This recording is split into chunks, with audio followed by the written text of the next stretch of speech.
Bonsoir à tous. À la une de ce journal, un paysage politique en pleine effervescence après l'annonce de la présidentielle fixée pour le 7 octobre 2018. La majorité présidentielle et l'opposition multiplient les réunions stratégiques. L'heure est à la préparation des dossiers de candidature et le renforcement des alliances politiques dans la perspective de la conquête des suffrages des électeurs prévue dans 3 mois, le 7 octobre 2018, dans le chapitre politique consacré point sur les capacités de l'ECAM à organiser ce scrutin dans un contexte sécuritaire préoccupant. C'est un casse-tête pour de nombreuses familles dans la capitale économique du Cameroun. La gestion de ces enfants venus en vacances dans les centres-villes, le budget de la famille a explosé pour l'entretien de ces enfants, mais aussi leur nutrition. Vous verrez dans ce journal comment des familles multiplient les stratégies pour faire des économies durant ces vacances. Également à l'international, nous ferons le point sur la campagne présidentielle en cours au Mali.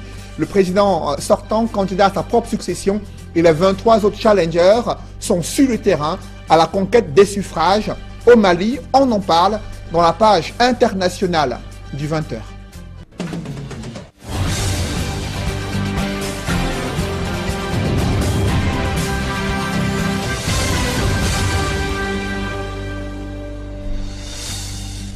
Merci de suivre cette édition complète de l'information sur Equinox Télévision.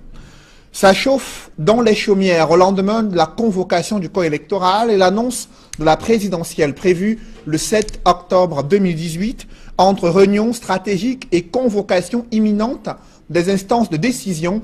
La majorité présidentielle et l'opposition multiplient les stratégies pour renforcer les alliances politiques, préparer les dossiers de candidature dans la perspective d'affûter les arguments pour convaincre les électeurs lors de la campagne présidentielle, campagne électorale prévue d'ici le 24 septembre 2018. Ambiance dans les formations politiques, celle de l'opposition et celle aussi du parti au pouvoir. C'est dans ce reportage d'Emmanuel Diop et Marcelin Gansop. 24 heures après la convocation du corps électoral, ça bouge déjà dans les états-majors des partis politiques. Au siège du SDF, un calme apparent nous accueille. Mais rendu dans le bureau du responsable régional, nous tombons à pic sur une réunion stratégique que dirige le maître des lieux. Vous savez que notre candidat, Joshua aussi, est déclaré depuis février. Et nous avons des séances de travail comme ça presque quotidiennement. Nous avons 10 jours pour finir et apprêter le dossier de notre candidat Joshua aussi. Donc c'est une des réunions les plus importantes. Vous voyez, tout le QG est là et nous travaillons comme ça parfois jusqu'à 22h, 23h. Cependant, le SDF regrette que le président de la République ait choisi un triste début de semaine pour convoquer le corps électoral. Après les 30 morts du Mbamenoubou et la journée d'hier qui a été ensanglantée dans toute la région anglophone, choisir une journée comme ça pour convoquer le corps électoral, pour qu'on puisse oublier tout ce qui se passe au pays, c'est pour nous un regret. Au siège du Rassemblement démocratique du peuple camerounais, aucun responsable trouvé n'a souhaité s'exprimer. Mais nous apprenons qu'une réunion également stratégique s'est tenue en matinée, en présence des hauts cadres du parti. Laquelle réunion a joué les prolongations au palais de l'unité, où le candidat naturel devait se retrouver avec ses principaux lieutenants, dont le porte-parole du parti, le professeur Jacques Famdongo, vers qui nous avons été orientés, sans succès.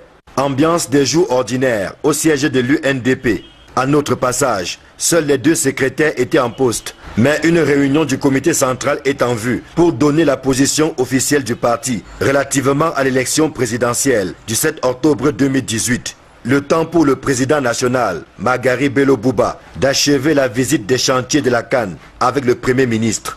Le Front pour le salut national du Cameroun marque lui aussi un grand intérêt pour l'échéance du 7 octobre 2018, même si le choix de son candidat a déjà été fait. Le bureau politique du parti dont je préside à la marche va se réunir pour se prononcer de manière solennelle, mais il ne fait l'ombre aucun doute que le dévolu est déjà jeté sur le président de la République, M. Paul Biya. Cette mobilisation va commencer d'abord par le grand meeting que nous organisons à Guidère, sera suivi par une marée humaine que nous entendons réunir à Garoua.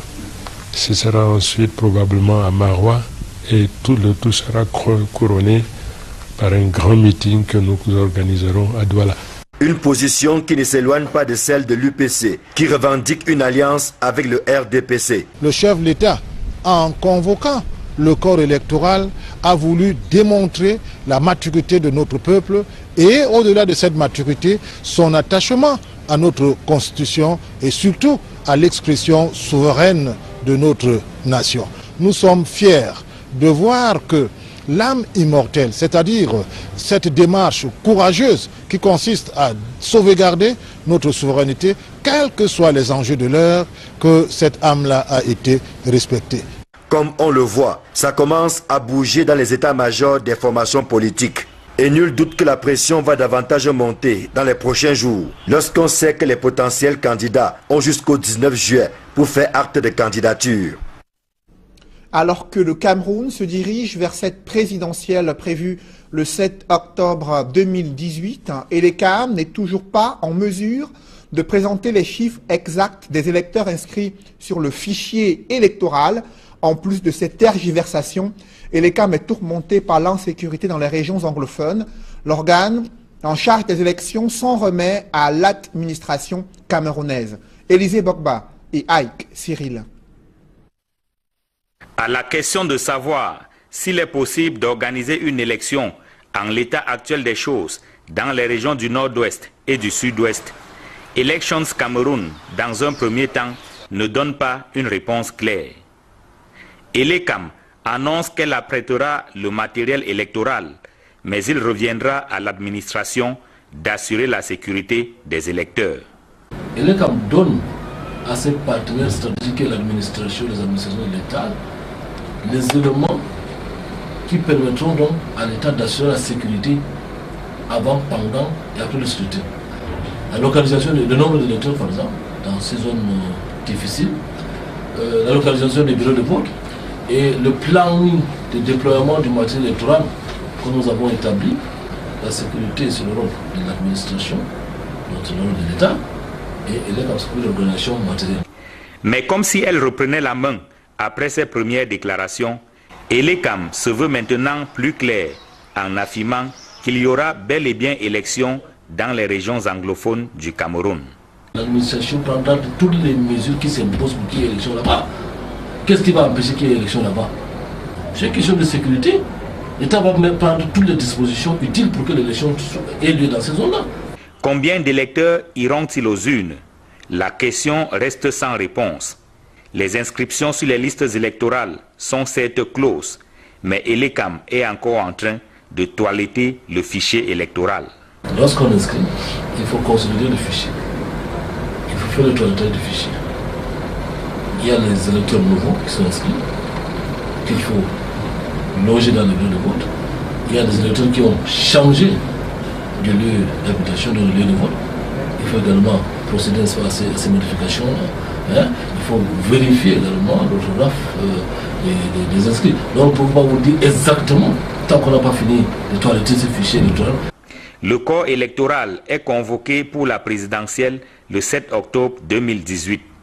Mais la qualité du scrutin, du fait de l'insécurité dans le nord-ouest et le sud-ouest, reste une question préoccupante.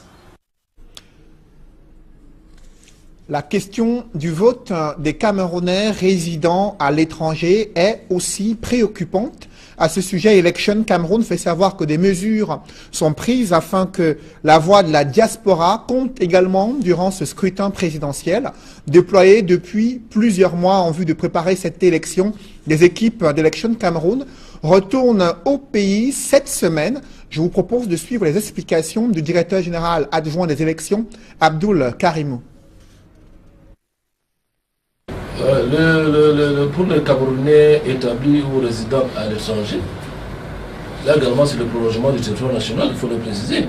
Dans nos missions diplomatiques et nos ambassades, effectivement, au moment où je vous parle, des équipes étaient en mission depuis 3 ou 4 semaines là-bas pour les derniers préparatifs. Et ces équipes vont simplement d'ici vendredi rentrer comme on avait les données des Camerounais résidents dans ces pays-là et les dispositions sont prises. Il y a une planification spécifique appropriée par rapport au vote de Camerounais, n'est-ce pas, basé à l'étranger. Donc cette élection présidentielle, ceux de Camerounais qui sont établis ou résidents à l'étranger sont concernés. Là également, c'est dans le paquet de l'organisation des élections, cet aspect-là est pris en compte. À quoi faut-il s'attendre au lendemain de cette annonce de la présidentielle fixée pour le 7 octobre 2018? Quelles sont les implications de cette décision, de ce décret présidentiel qui va focaliser l'attention des Camerounais durant près de 3 mois? Élément de réponse dans ce reportage où un expert des questions électorales vous donne les clés pour comprendre les différentes dates et les différents mécanismes qui vont se mettre en œuvre durant cette période consacrée à cette élection présidentielle attendue au Cameroun. Reportage signé Ike Cyril. Le corps électoral est convoqué ce 9 juillet pour la présidentielle le 7 octobre 2018. Dr Hilaire Kamga, expert des questions électorales, note que pour le coup au moins, la loi électorale a été respectée. On serait attendu à autre chose si et seulement si on était dans un état normal. Dès lors que les conflits dans le nord et le sud-ouest pourraient induire une prise en compte de cette situation de crise et éventuellement un report, parce qu'il y a toujours le mécanisme constitutionnel qui permettait de le faire. Mais au moins sur le plan légal, il a respecté la loi. Maintenant, sur la qualité des élections qui vont se tenir, tout le débat va se poser à ce niveau. S'agissant des potentiels candidats, ils ont une dizaine de jours pour constituer et déposer leur dossier de candidature. Et l'ECAM disposera à son tour de 20 jours pour publier les listes définitives. À partir de maintenant, il y a une dizaine de jours pour constituer le dossier de candidature et tous les candidats vont être connus d'ici rendu au 20 juillet. Tous les candidats vont être connus, des candidats officiellement déclarés et enregistrés pour cette élection. Après l'ECAM, le Conseil constitutionnel entrera en jeu pour traiter des questions liées au contentieux préélectoral. Le contentieux préélectoral va nécessairement s'ouvrir après la date du 20 juillet parce que le Conseil constitutionnel devrait statuer sur ces candidatures et sur éventuellement des recours des candidatures rejetées par l'élection de Cameroun. Dès qu'il commence à statuer, il dispose à partir de cet instant d'une période de 5 jours pour rendre éventuellement ses décisions. Selon toute vraisemblance, on se situera autour du 24 septembre 2018, date d'ouverture officielle de la campagne électorale. Mais l'expert note qu'avant cette date, les émissions de débat politique dans les médias, tout comme les meetings grand public des partis politiques, ne sont pas interdits. À charge pour les candidats de ne pas se prononcer sur la future élection présidentielle.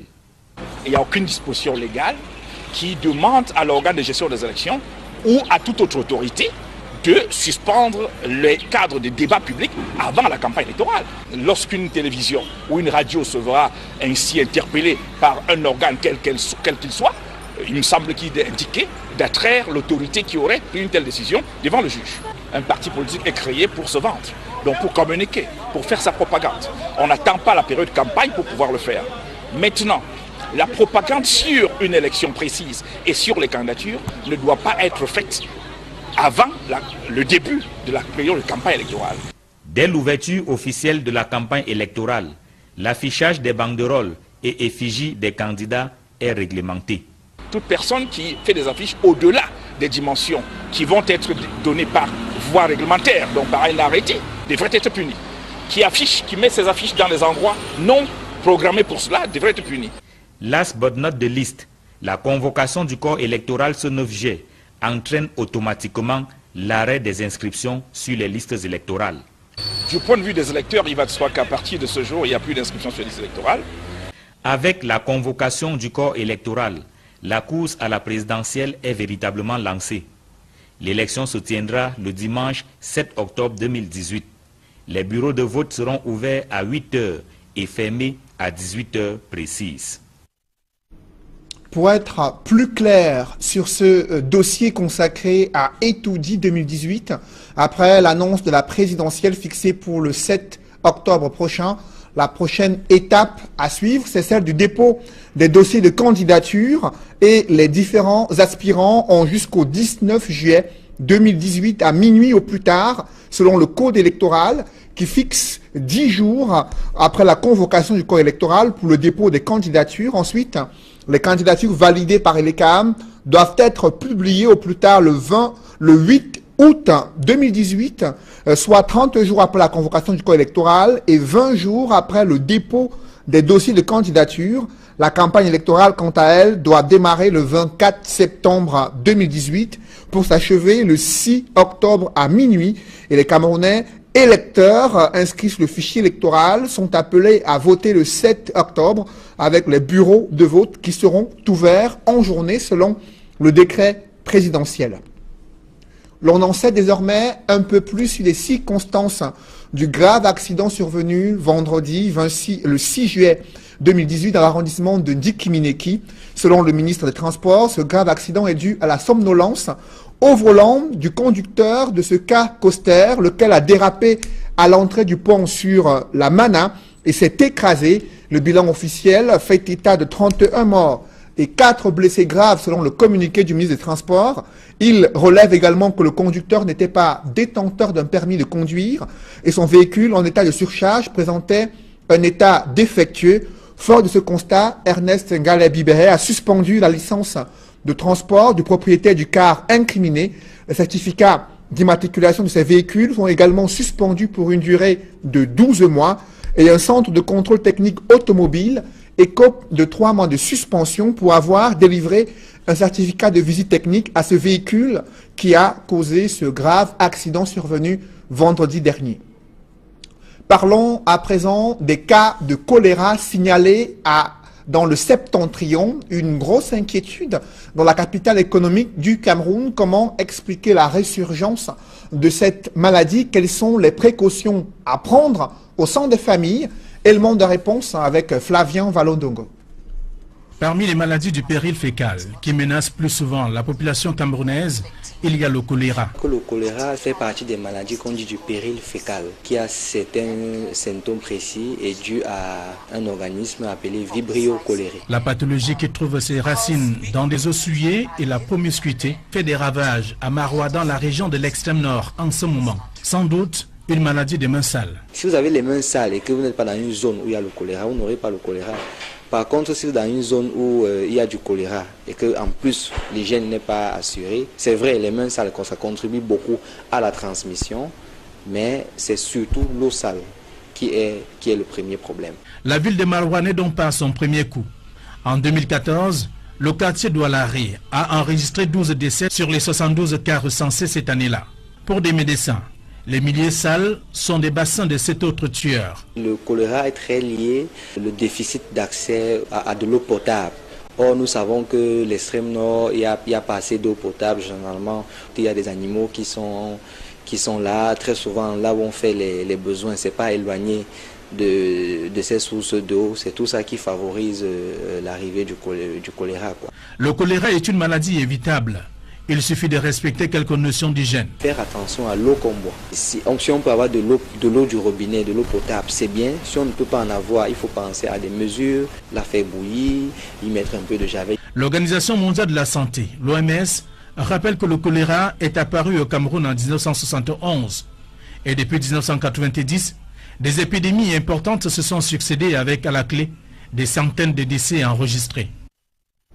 Ils sont nombreux des candidats qui souhaitent détenir les secrets de réussite au concours d'entrée dans les grandes écoles et certaines institutions universitaires au Cameroun. Ces candidats se sont rendus dans des centres de formation installés dans certains établissements scolaires à Douala, des centres de formation qui ont le vent en poupe et qui proposent quelques clés pour réussir à ces concours d'entrée dans les grandes écoles et facultés au Cameroun. Reportage avec François Dikoumé et Gladys Sidier.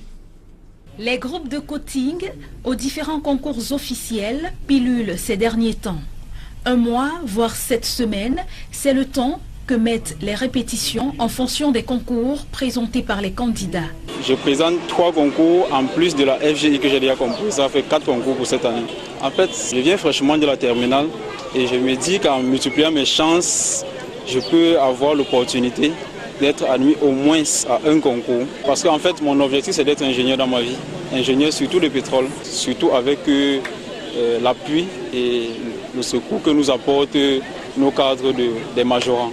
Les prépas que je fais m'aident aussi à rester dans les cahiers, puisque après avoir composé le bac, on est très souvent tenté à se laisser aller dans les diverses distractions qui s'offrent à nous. Et puis, c'est une occasion d'être recadré vers le cahier pour mieux préparer le concours. Concours d'entrée à l'ESSEC, je le fais sous réserve. J'étais faible en maths, mais depuis que je fais les prépas, je m'en sors au mieux.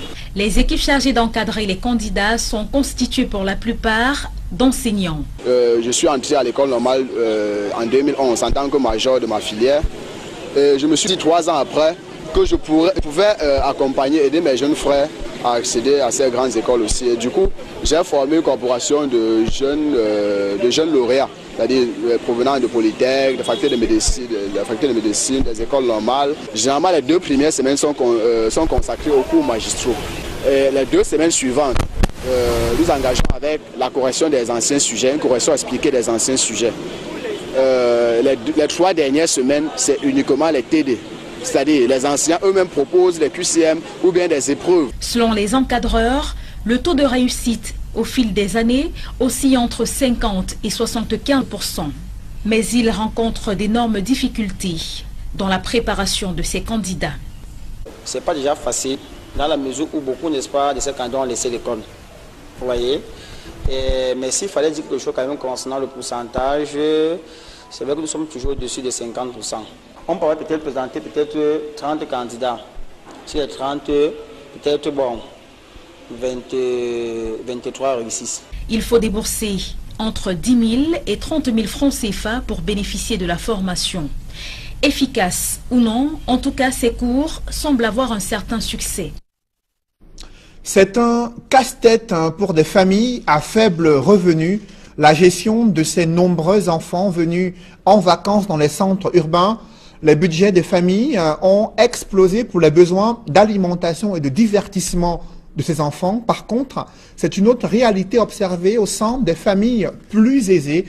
Mode de gestion des vacanciers à Douala. C'est un reportage de Mitterrand Dame et Julienne Berthe-Bissaille. La période de vacances, moment de détente et relaxation pour les écoliers, est une équation parfois difficile à résoudre pour plusieurs parents. Si d'aucuns n'éprouvent aucune difficulté à faire plaisir à leur progéniture, d'autres peinent à le faire. C'est le cas de Maman Andérance, habitante du quartier Makepe-Misoke, dans le 5e arrondissement de la ville de Douala. Je ne sais même pas ce qu'elle veut vous dire, puisque c'est trop dur. Quand les enfants, on sort même pour se débrouiller, ça ne donne pas. Et le dehors est trop dur. Les enfants, on est aussi là comme ça. On mange les restes de nourriture qu'on a chauffé. Parce que ça ne va pas. On n'a pas assez d'argent. On est en train de penser à la rentrée. Bon, ce qui fait que le petit reste, ils essaient de se débrouiller avec en attendant. Ici, les repas ne se font pas comme à l'accoutumée. Après avoir consommé celui du matin, un morceau de papaye sert à combler le vide dans le ventre tout au long de la journée en attendant le repas du soir. Pour cette famille pauvre, les enfants n'ont quasiment pas droit au loisir et à un divertissement de qualité. Je n'ai même pas les enfants au manège parce que j'ai beaucoup à faire. Avec le nombre des enfants que j'ai, la pension, c'est tellement énorme. Si tu t'amènes que peut-être le week-end tu sois avec l'enfant, les enfants, il faut en moyenne 15 000, 10 000 dans tes poches pour sortir avec une journée parce que ça fait beaucoup de dépenses pour moi. Ce que je veux l'avenir. À quelques kilomètres de Makepe-Misoke se trouve la famille Bambot. L'atmosphère qui règne peint à suffire les capacités financières des parents. Ils reconnaissent tout de même une augmentation sur leur budget habituel pendant cette période de vacances. Considérablement, elle a augmenté. Parce que, vous savez, quand ils sont à l'école, il y a une trêve. On ne les a pas tout le temps sur le dos pour des sorties, pour des plats supplémentaires. Maman, je veux ceci. Donc, du coup, quand on est à la maison, on est obligé de les sortir, de les inscrire dans des centres de distraction et dans des groupes de sport pour ne pas les avoir tout le temps sur le dos. Un budget revu à la hausse compte tenu des impératifs du moment.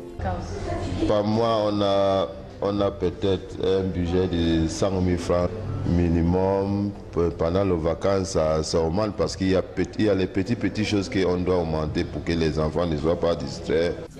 Dans cette famille aisée, les mois de juillet et août sonnent comme des moments privilégiés pour la restauration des enfants. Pendant l'école, c'est vite fait le matin. C'est soit un fruit ou bien du céréal avec du lait. Bon, mais pendant les vacances, c'est un petit déjeuner copieux. Chacune s'attelle à faire peut-être des œufs et un plat de fruits de plantain ou de fruits de pommes ou avec du pain. C'est comme elles le sentent en fait. Elles le font toutes seules. Elles n'ont pas besoin de nous. Des moments de détente certes, mais d'apprentissage aussi.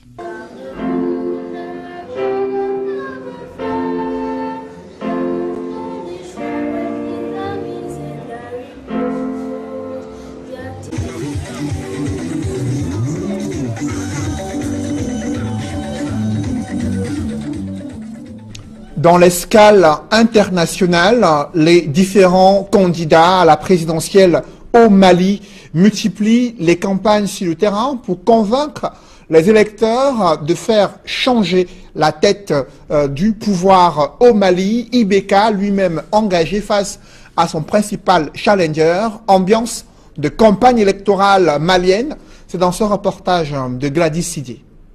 Le 29 juillet 2018, les Maliens voteront pour choisir un président parmi 24 candidats. Ibrahim Boubacar Keïta et Soumaïla Cissé sont les principaux favoris. Ils ont mobilisé des foules samedi. Plus de 60 000 personnes ont assisté à Bamako au premier meeting de campagne du chef de l'État malien. Il a été ovationné par ses partisans rassemblés dans un stade de Bamako. Il leur a demandé de rester mobilisés pour la victoire.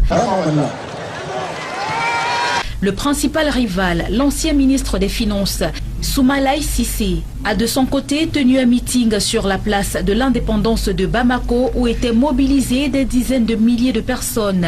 Il s'engage à tout mettre en œuvre pour ramener la paix et l'unité, à redonner à l'État toute son autorité.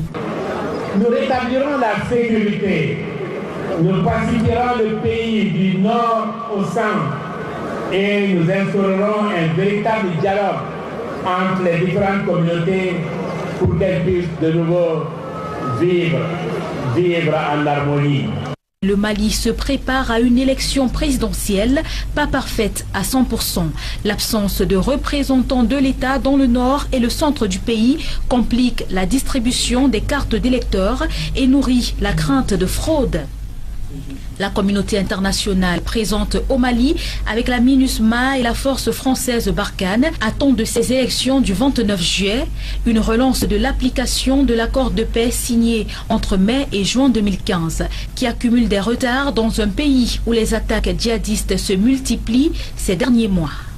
Mesdames, Messieurs, c'est la fin de ce journal. Merci de l'avoir suivi.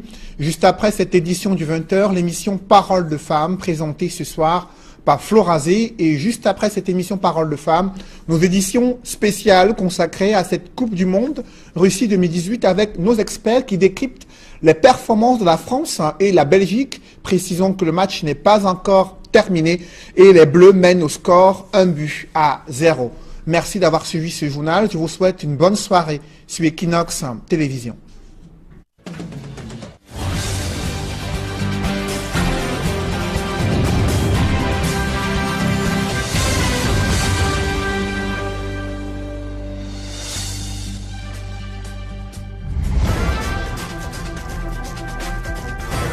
D'hier qui a été ensanglantée dans toute la région anglophone. Choisir une journée comme ça pour convoquer le corps électoral, pour qu'on puisse oublier tout ce qui se passe au pays, c'est pour nous un regret. Au siège du Rassemblement démocratique du peuple camerounais, aucun responsable trouvé n'a souhaité s'exprimer. Mais nous apprenons qu'une réunion également stratégique s'est tenue en matinée, en présence des hauts cadres du parti. Laquelle réunion a joué les prolongations au Palais de l'Unité, où le candidat naturel devait se retrouver avec ses principaux lieutenants, dont le porte-parole du parti, le professeur Jacques Famdongo, vers qui nous avons été orientés, sans succès. Ambiance des jours ordinaires au siège de l'UNDP. À notre passage, seuls les deux secrétaires étaient en poste. Mais une réunion du comité central est en vue pour donner la position officielle du parti relativement à l'élection présidentielle du 7 octobre 2018. Le temps pour le président national, Magari Bello Bouba, d'achever la visite des chantiers de la CAN avec le Premier ministre. Le Front pour le salut national du Cameroun marque lui aussi un grand intérêt pour l'échéance du 7 octobre 2018, même si le choix de son candidat a déjà été fait. Le bureau politique du parti dont je préside à la marche va se réunir pour se prononcer de manière solennelle, mais il ne fait l'ombre d'aucun doute que le dévolu est déjà jeté sur le président de la République, M. Paul Biya. Cette mobilisation va commencer d'abord par le grand meeting que nous organisons à Guidère, sera suivi par une marée humaine que nous entendons réunir à Garoua. Ce sera ensuite probablement à Maroua et tout sera couronné par un grand meeting que nous organiserons à Douala. Une position qui ne s'éloigne pas de celle de l'UPC, qui revendique une alliance avec le RDPC. Le chef de l'État, en convoquant le corps électoral, a voulu démontrer la maturité de notre peuple et, au-delà de cette maturité, son attachement à notre Constitution et surtout à l'expression souveraine de notre nation. Nous sommes fiers de voir que l'âme immortelle, c'est-à-dire cette démarche courageuse qui consiste à sauvegarder notre souveraineté, quels que soient les enjeux de l'heure, que cette âme-là a été respectée. Comme on le voit, ça commence à bouger dans les états-majors des formations politiques. Et nul doute que la pression va davantage monter dans les prochains jours, lorsqu'on sait que les potentiels candidats ont jusqu'au 19 juillet pour faire acte de candidature. Alors que le Cameroun se dirige vers cette présidentielle prévue le 7 octobre 2018, et l'ECAM n'est toujours pas en mesure de présenter les chiffres exacts des électeurs inscrits sur le fichier électoral. En plus de cette tergiversation, l'ECAM est tourmenté par l'insécurité dans les régions anglophones. L'organe en charge des élections s'en remet à l'administration camerounaise. Élisée Bogba et Ike Cyril. À la question de savoir s'il est possible d'organiser une élection en l'état actuel des choses dans les régions du nord-ouest et du sud-ouest, Elections Cameroun, dans un premier temps, ne donne pas une réponse claire. L'ECAM annonce qu'elle apprêtera le matériel électoral, mais il reviendra à l'administration d'assurer la sécurité des électeurs.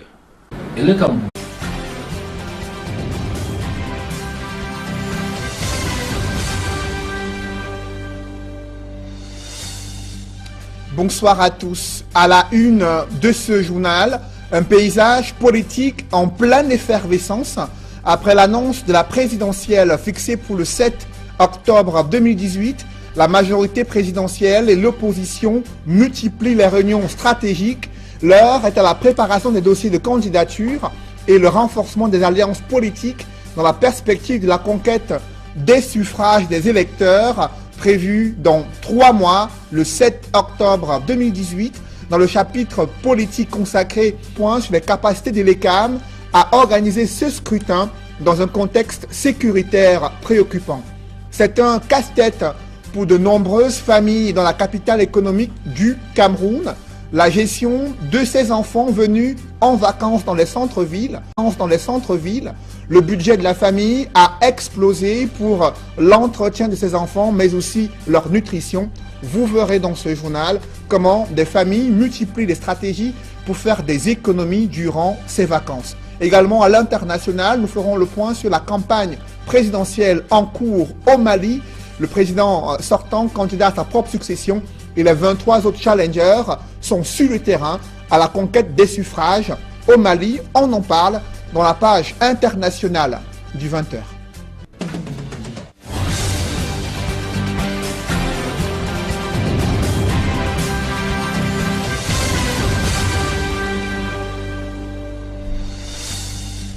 Merci de suivre cette édition complète de l'information sur Equinox Télévision. Ça chauffe dans les chaumières au lendemain de la convocation du corps électoral et l'annonce de la présidentielle prévue le 7 octobre 2018 entre réunions stratégiques et convocation imminente des instances de décision. La majorité présidentielle et l'opposition multiplient les stratégies pour renforcer les alliances politiques, préparer les dossiers de candidature dans la perspective d'affûter les arguments pour convaincre les électeurs lors de la campagne présidentielle, campagne électorale prévue d'ici le 24 septembre 2018. Ambiance dans les formations politiques, celle de l'opposition et celle aussi du parti au pouvoir. C'est dans ce reportage d'Emmanuel Diop et Marcelin Gansop. 24 heures après la convocation du corps électoral, ça bouge déjà dans les états-majors des partis politiques. Au siège du SDF, un calme apparent nous accueille. Mais rendu dans le bureau du responsable régional, nous tombons à pic sur une réunion stratégique que dirige le maître des lieux. Vous savez que notre candidat Joshua aussi est déclaré depuis février et nous avons des séances de travail comme ça presque quotidiennement. Nous avons 10 jours pour finir et apprêter le dossier de notre candidat Joshua aussi. Donc c'est une des réunions les plus importantes. Vous voyez, tout le QG est là. Et nous travaillons comme ça parfois jusqu'à 22h, 23h. Cependant, le SDF regrette que le président de la République ait choisi un triste début de semaine pour convoquer le corps électoral. Après les 30 morts de Mbame Noubou et la journée... Donne à ses partenaires stratégiques et l'administration, les administrations de l'État, les éléments qui permettront donc à l'État d'assurer la sécurité avant, pendant et après le scrutin. La localisation, le nombre d'électeurs par exemple, dans ces zones difficiles, la localisation des bureaux de vote et le planning de déploiement du matériel électoral que nous avons établi.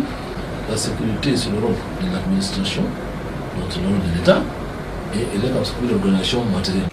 Mais comme si elle reprenait la main après ses premières déclarations, Elekam se veut maintenant plus clair en affirmant qu'il y aura bel et bien élection dans les régions anglophones du Cameroun.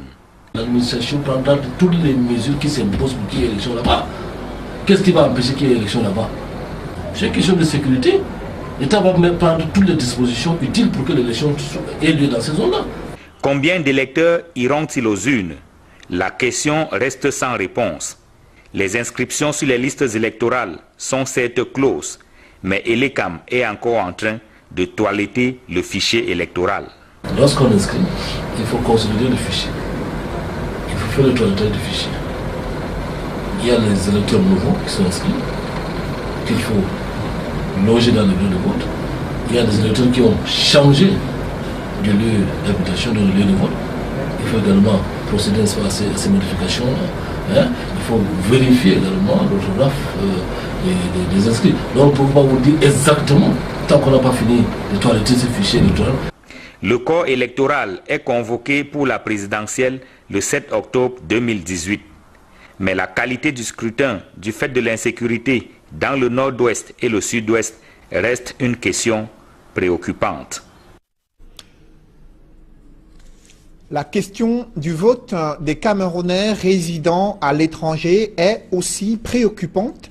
À ce sujet, Election Cameroun fait savoir que des mesures sont prises afin que la voix de la diaspora compte également durant ce scrutin présidentiel.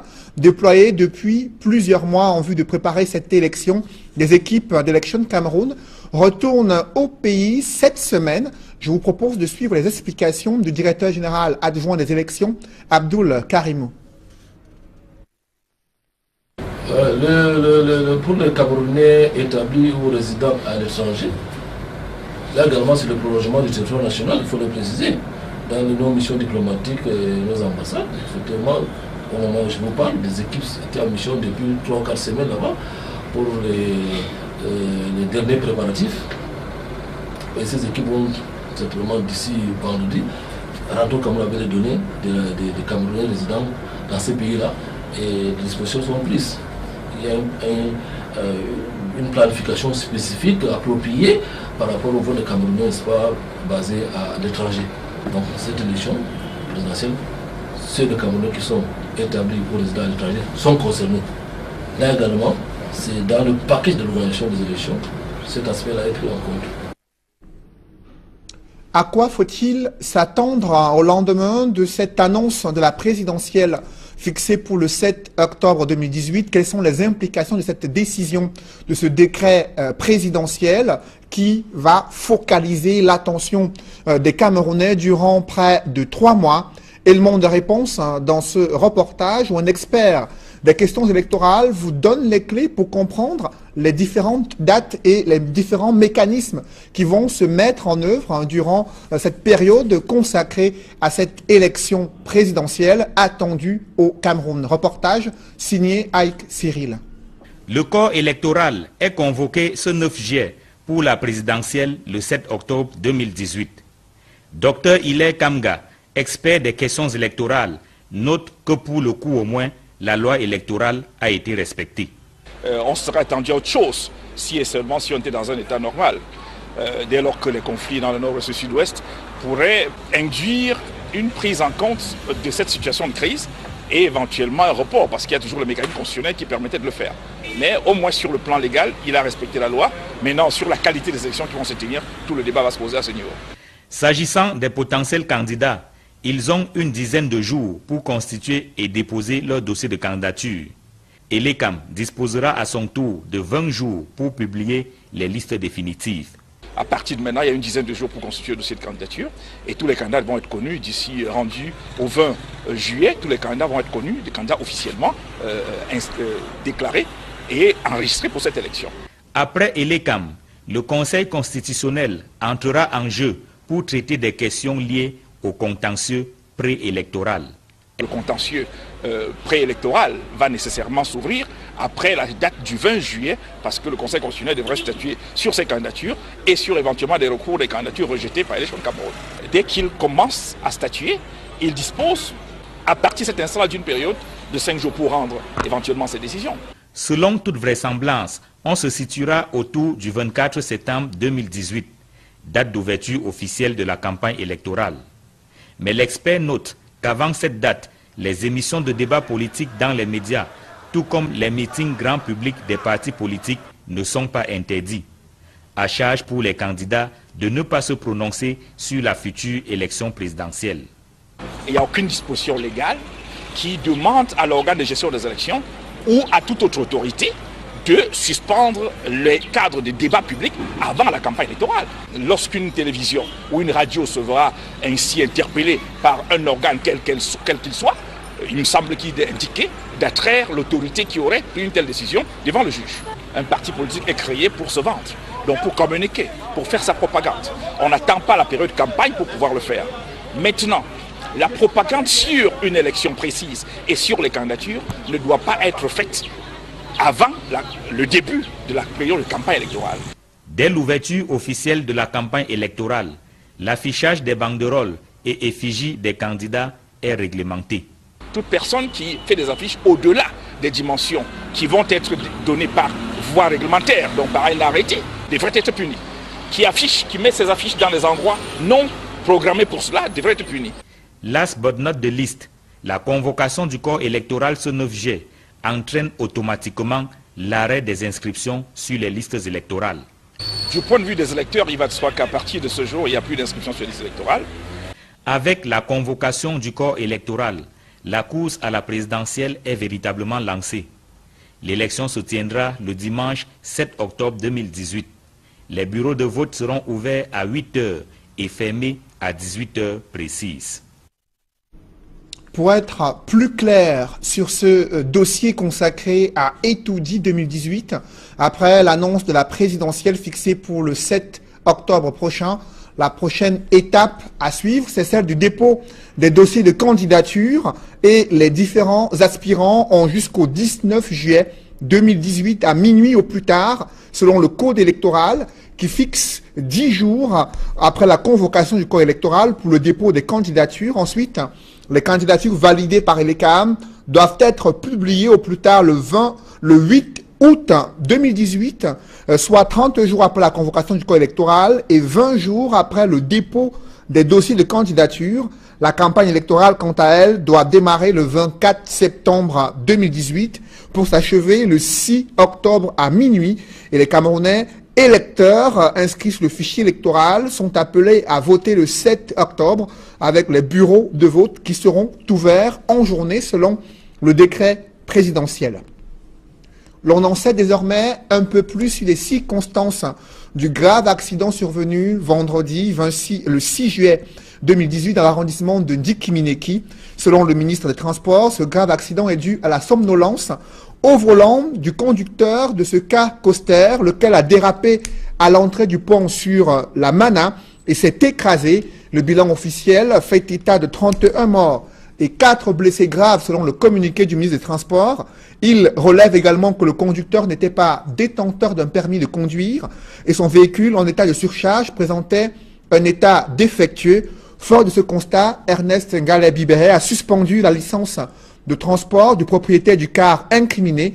Les certificats d'immatriculation de ces véhicules sont également suspendus pour une durée de 12 mois et un centre de contrôle technique automobile écope de 3 mois de suspension pour avoir délivré un certificat de visite technique à ce véhicule qui a causé ce grave accident survenu vendredi dernier.